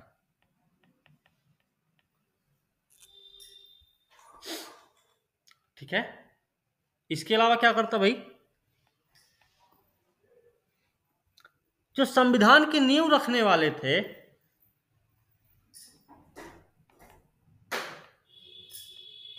संविधान की नींव रखने वालों के सपनों व अभिलाषाओं का परिलक्षण करता है, परिलक्षण करता है ना, परिलक्षण करता है। जैसे एक शब्द सुना होगा अल्लादी कृष्ण स्वामी अय्यर के बारे में। अल्लादी कृष्ण स्वामी अय्यर क्या कहते हैं प्रस्तावना के बारे में? कि संविधान की जो प्रस्तावना है वो हमारे दीर्घकालिक सपनों का विचार है। संविधान की प्रस्तावना हमारे दीर्घकालिक सपनों का विचार है।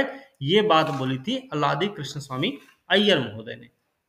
तो इसका मतलब क्या सर, ये पूरा नहीं हो सकता? क्या मतलब दीर्घकालिक विचार है, मतलब क्या, मतलब ये पूरा नहीं किया जा सकता? दीर्घकालिक सपनों के विचार का मतलब है कि जीवन भर भारत जैसे स्वतंत्र हुआ था वैसे ही नहीं रहने वाला है। देश में उन्नति भी आएगी, देश की जीडीपी ग्रोथ करेगी, देश में शिक्षा का स्तर बढ़ेगा, देश में रोजगार के भंडार खुलेंगे। ठीक है। भूखमरी जीवन भर नहीं रहने वाली, शिक्षा, बेरोजगारी ये सब नहीं रहने वाला जीवन भर, सूखा अकाल नहीं पड़ेगा। क्यों नहीं होगा? क्योंकि संविधान बताता भैया कल्याणकारी काम करने पड़ेंगे, है ना। शिक्षा, अवसर, चाहे रोजगार के मामले में, चाहे स्वास्थ्य के मामले में हो, असमानता नहीं रहेगी, समानता ही बढ़ती रहेगी, बराबर होती रहेगी, समानता मिलती रहेगी। ठीक है, बात समझे? Yes sir. के एम मुंशी महोदय क्या बोलते हैं? उन्होंने कहा प्रस्तावना हमारी संप्रभु लोकतांत्रिक गणराज्य का भविष्य फल है। संप्रभु भी है, लोकतांत्रिक भी है, गणराज्य भी है, इन सबका भविष्य फल है प्रस्तावना। संप्रभु मतलब सब कुछ, अंदर का मामला हो चाहे बाहर का मामला, निर्णय लेने की ताकत हमारे पास है। लोकतांत्रिक भैया जनता है, जनता के हाथ में ही है सत्ता। गणराज्य है, सर्वोच्च पद पर जो बैठा हुआ व्यक्ति है वो कौन है? निर्वाचित व्यक्ति है। इन सब का भविष्य फल है हमारे प्रस्तावना। और अर्नेस्ट बार्कर महोदय ने क्या कहा था? अर्नेस्ट बार्कर महोदय ने कहा ये नोट है। संविधान का कुंजी नोट है। ठीक है।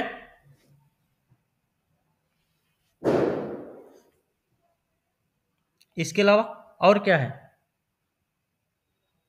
संविधान की आत्मा है। कहां बाहर बना है? संविधान की आत्मा है,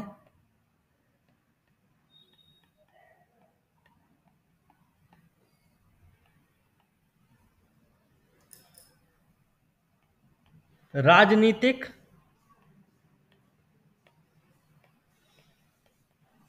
धार्मिक व नैतिक मूल्यों का उल्लेख किया गया है।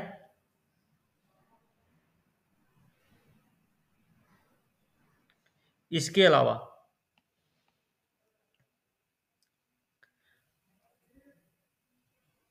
अनुच्छेदों के अगर अर्थ अस्पष्ट हैं, समझ में नहीं आ रहे हैं सही ढंग से, तो आप उसके लिए प्रस्तावना पढ़ सकते हैं। कैसे करेंगे? इसको लिख सकते हैं ऐसे,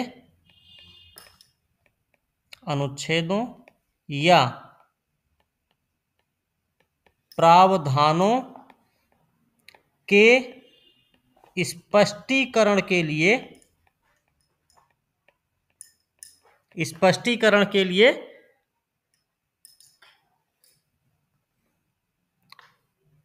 प्रस्तावना का सहारा लिया जा सकता है ना?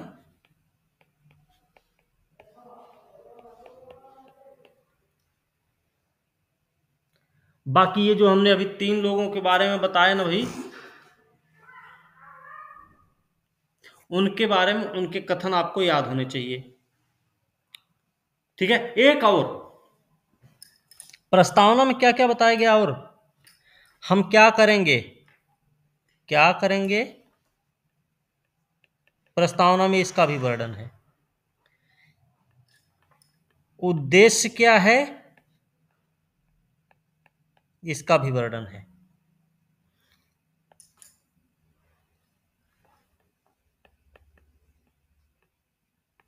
किस दिशा में जा रहे हैं या दिशा का निर्धारण भी कर रहा ना,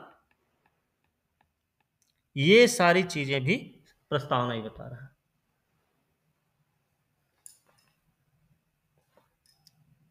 ठीक है, यहां तक किसी कोई डाउट है? No sir. ठीक है,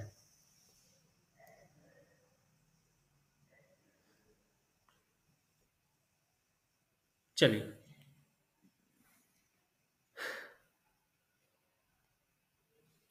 इसमें एक चीज और, आलोचना कर सकते हैं कि नहीं कर सकते हैं? कोशिश करते हैं आलोचना करने के लिए हमको पता होना चाहिए इसके जो प्रावधान है, उद्देश्य हैं। प्रस्तावना बात क्या करता है? संप्रभुता, समाजवादी, धर्मनिरपेक्ष, लोकतांत्रिक, गणतांत्रिक, राज्य व्यवस्था वाला देश, है ना, न्याय, स्वतंत्रता, समानता, बंधुत्व, ये सब ना, हम भारत के लोग,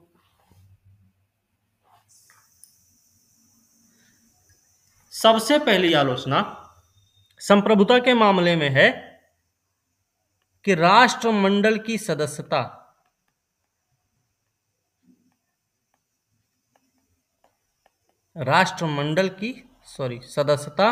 और यूएन की सदस्यता। ठीक है, ये आलोचना है। बात समझे? बात यहां समझ में आ गई ना? राष्ट्रमंडल की सदस्यता का मतलब क्या है? काहे की संप्रभुता? फिर बाकी देशों ने तो राष्ट्रमंडल की सदस्यता को ग्रहण ही नहीं किया, वो भी उपनिवेश थे।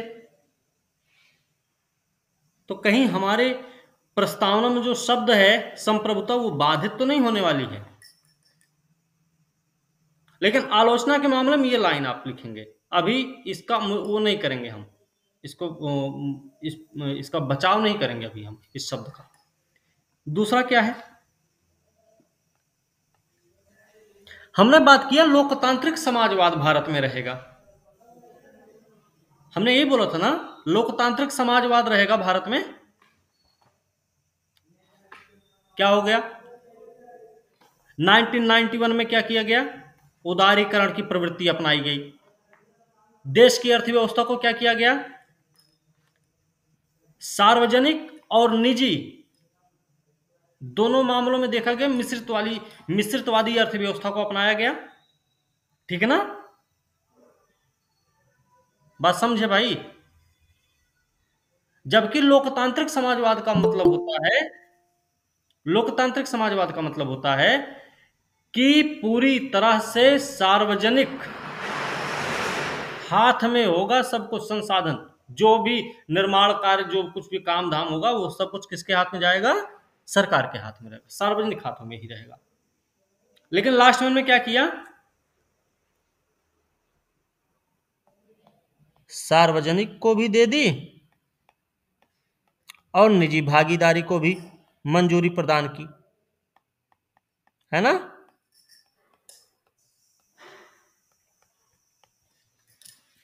91 में क्या किया गया? एलपीजी। 91 में एलपीजी क्या है? उदारीकरण, निजीकरण, वैश्वीकरण। ठीक है भैया, याद रखना कि प्रक्रिया ने क्या कर दिया? समाजवादी, जो हमारा समाजवादी प्रतिरूप था, उसको क्या किया? लचीला बना दिया। 1 मिनट रुकिएगा, हो गया। ने समाजवादी प्रतिरूप को लचीला बना दिया।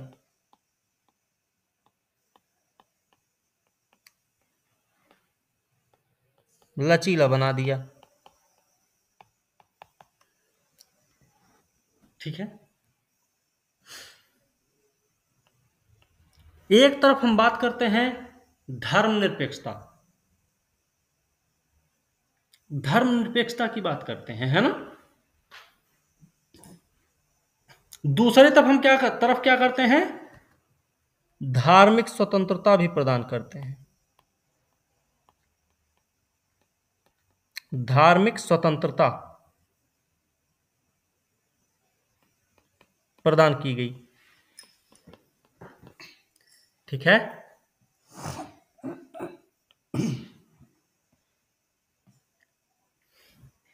एक तरफ हम बात करते हैं समता की, बात किसकी हो रही? किसकी?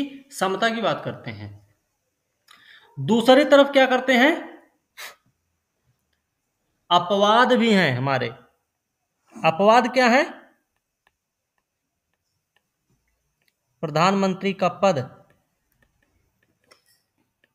राज्यपाल का पद, राष्ट्रपति का पद, ये सब क्या है? अपवाद हैं। ये समता में इनको अलग क्यों किया गया? फिर समता की बात की जा रही है ना, विधि के समक्ष समानता का अधिकार है सबके पास, प्रदान करता है, प्रस्तावना में बोला गया है। तो इनको क्यों ऐसे किया गया? ये अपने पद पर जब तक रहेंगे तब तक इन पे कोई कानूनी कार्रवाई नहीं की जा सकती, आलोचना के रूप में। ठीक है। बात करते हैं हम बंधुत्व की ना, सॉरी, हम बात करते हैं बंधुत्व की। तो बंधुत्व कैसा? बंधुत्व में यही ना, भाईचारे की भावना का विकास होना चाहिए, अवसर की समता बढ़े, अवसर की समता, भाईचारे की भावना का विकास। लेकिन फिर हम क्या करते हैं उसमें? हम आरक्षण के भी प्रावधान करते हैं, आरक्षण का प्रावधान कर देते हैं, है ना। वर्तमान परिप्रेक्ष्य में जातिगत जनगणना भी इसका एक मुद्दा हो सकता है।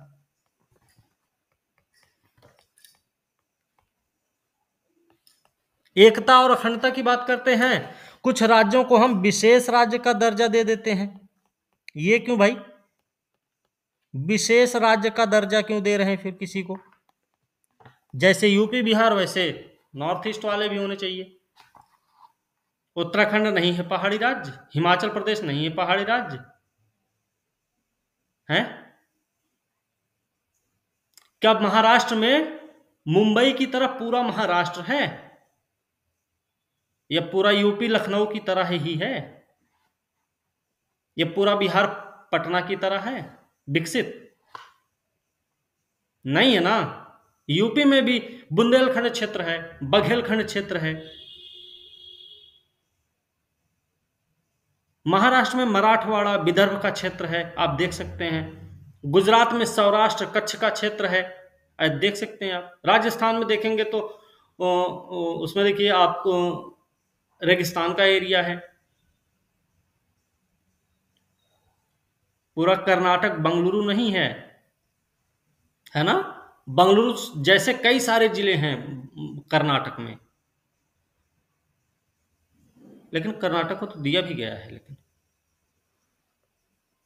फिलहाल विशेष राज्य का दर्जा के मामले में हम बोल सकते हैं ये बात। और कुछ है किसी मामले में हम कर सकते हैं? और कोई ऐसा मामला जो आप बता पाए, हमको न ध्यान आ रहा हो?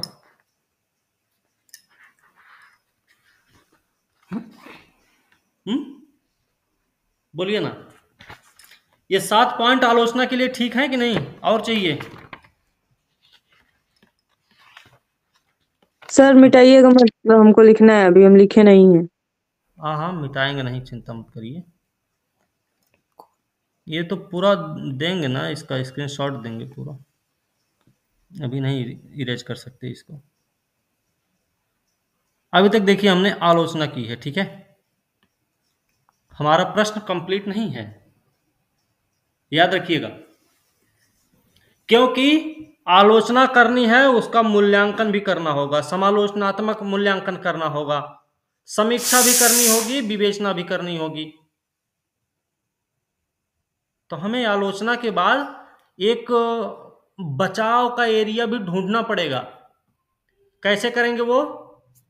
ये जो आपने जिन पॉइंट्स पे आपने आलोचना कर रखी ना, राष्ट्रमंडल की सदस्यता, तो राष्ट्रमंडल की सदस्यता भारत ने इस शर्त पर ग्रहण की थी कि हमारे आंतरिक और बाह्य मामले में किसी का ब्रिटेन का हस्तक्षेप नहीं चलेगा। इसी शर्त के साथ भारत ने राष्ट्रमंडल की सदस्यता को एक्सेप्ट किया है, याद रखिएगा। और इसका हमने बचाव दे दिया। यूएन की सदस्यता भी ऐसे ही है।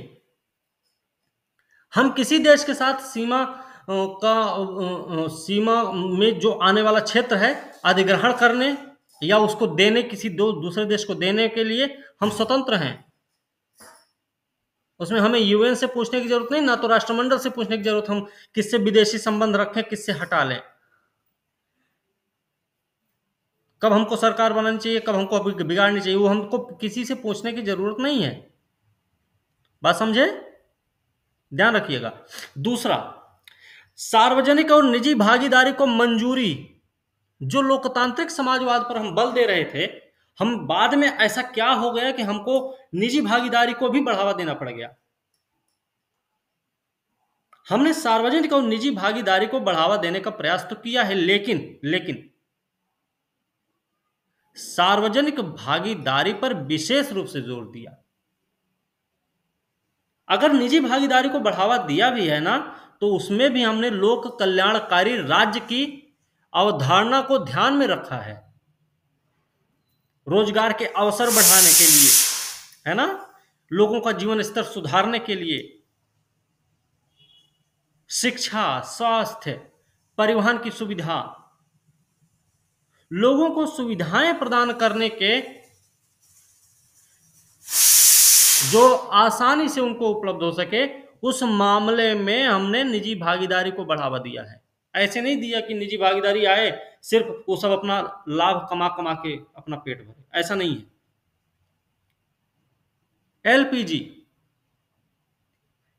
एलपीजी आया, क्या बोलते हैं इसको,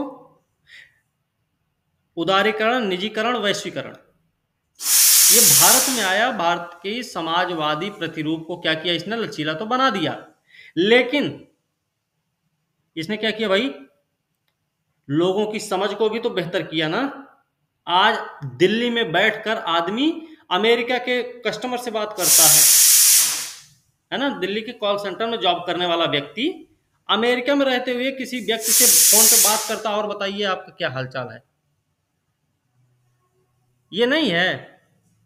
आज हम बैठ के रोजगार के अवसर हमारे बढ़ गए, हमारे पास क्या आ गया, चॉइस आ गई, हमारे पास पसंद नापसंद की भरमार आ गई, गुणवत्ता बढ़ेगी, सामान की गुणवत्ता में वृद्धि होनी है, क्योंकि मार्केट में कई चीजें उपलब्ध हो चुकी हैं।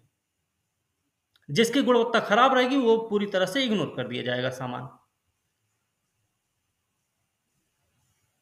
तकनीकी क्षेत्र में हमारे यहां क्रांति आई, वैश्वीकरण की ही देन रही ना, एलपीजी की देन रही। जीडीपी नहीं ग्रोथ हुआ उनसे। कृषि में नहीं देखना क्रांति आ गई, कृषि में भी तो क्रांति चल रही है इस समय। जैविक, आजकल देखो जैविक क्रांति हो रही है, जैविक क्रांति चल रही है।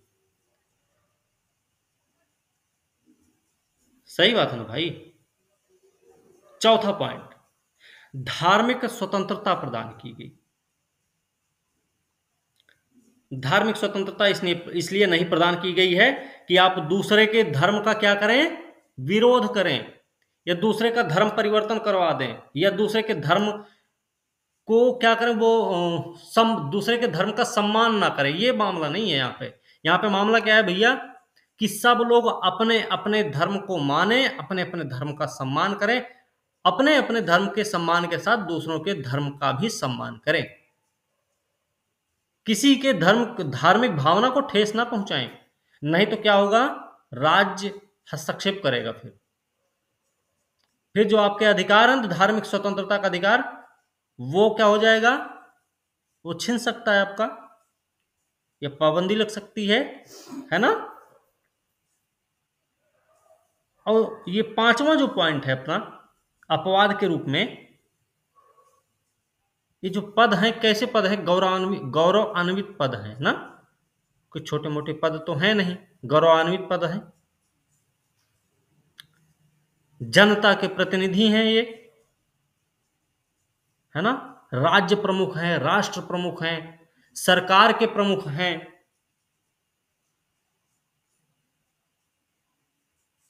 तो ऐसा तो है ना कि गौरवान्वित पद हैं, एक राज्य प्रमुख है, एक राष्ट्र प्रमुख, एक सरकार के प्रमुख है। मुख्यमंत्री का भी पद इसी में आता है। जनप्रतिनिधि भी हैं ये, ठीक है। तो ऐसे में इनके जो अपवाद स्वरूप इनको शामिल किया गया है, ये उस समता की ही श्रेणी में आते हैं, ठीक है ना, ध्यान रखिएगा, इस समता की ही श्रेणी में आते हैं। इधर जो आरक्षण का प्रावधान, जातिगत जनगणना जो अभी हम बोले थे, इसके मामले में क्या बता सकते हैं,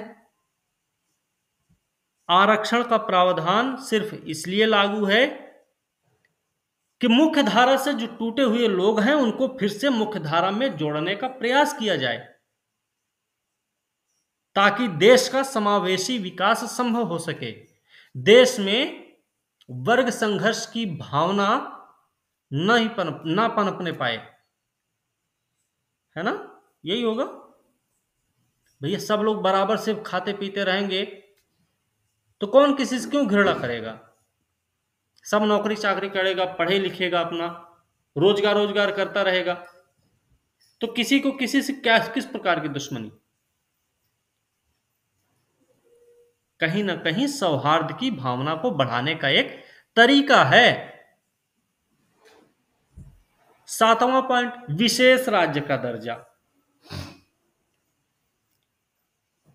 क्योंकि क्षेत्र में भौगोलिक परिस्थितियां कई सारी है ना, भौगोलिक परिस्थितियां कई सारी हैं भारत में। आप देखेंगे तो भौगोलिक विभाजन कितने प्रकार के, 6 प्रकार के भौगोलिक विभाजन, 6 प्रकार के भौगोलिक प्रदेश हैं भारत में। लेकिन पूरा का पूरा भारत ही है, चाहे पहाड़ी क्षेत्र, चाहे मरुस्थलीय क्षेत्र, चाहे पठारी क्षेत्र, चाहे समुद्र का एरिया वाला क्षेत्र, चाहे कोई मैदानी क्षेत्र है, सब के सब क्या है, भारत के ही अंग हैं। भारत क्योंकि राज्यों का संघ है, तो थोड़ी सी भी, जैसे हमने उसमें पढ़ा था, क्या बोलते हैं, शासन प्रणाली में पढ़ा था क्या इस बात को, शासन प्रणाली में हमने इस बात को पढ़ा था ना कि राज्यों को थोड़ी बहुत सहूलियत देकर हम संघ को मजबूत बनाने का प्रयास करेंगे, लेकिन उनको अलग होने नहीं दिया जाएगा। देश में ऐसा ही है ना, हमारे यूनियन है हमारा, फेडरल नहीं है। तो विशेष राज्य का जो दर्जा है ना, वो कहीं ना कहीं देश की एकता और अखंडता को बढ़ावा देने का एक प्रयास है, विविधता को जीवित रखने का एक प्रयास है। विविधता को मजबूती मिलेगी, इससे देश की एकता अखंडता को मजबूती मिलेगी। ठीक है ना? यहां तक आप लोगों को किसी को दिक्कत है आप में से? किसी को भाई? No sir. अन्नू, प्रीति, अनन्या, मीनू, मसरूफा, दूसरे अन्नू? नो सर, कोई प्रॉब्लम नहीं है। ठीक है मीनू? जी सर। आने दीजिए ना। अगली क्लास में फिर मिलेंगे हम सब, तब तक आप लोग भी तैयार रखिए। और टेस्ट वाला टॉपिक रिजल्ट आ गया सर, किसका? 68 का। फाइनल आ गया? जी आ गया सर। अरे किसने बताया? सर आ गया हाँ सर, सर, आ गया है, मैसेज डाल दिया अभी। फाइनल इंटरव्यू हुआ और आज ही रिजल्ट आ गया। हाँ सुबह हुआ था फाइनल इंटरव्यू। चेयरमैन ने मैसेज किया है कि रिजल्ट अपलोड के लिए भेज दिए हैं।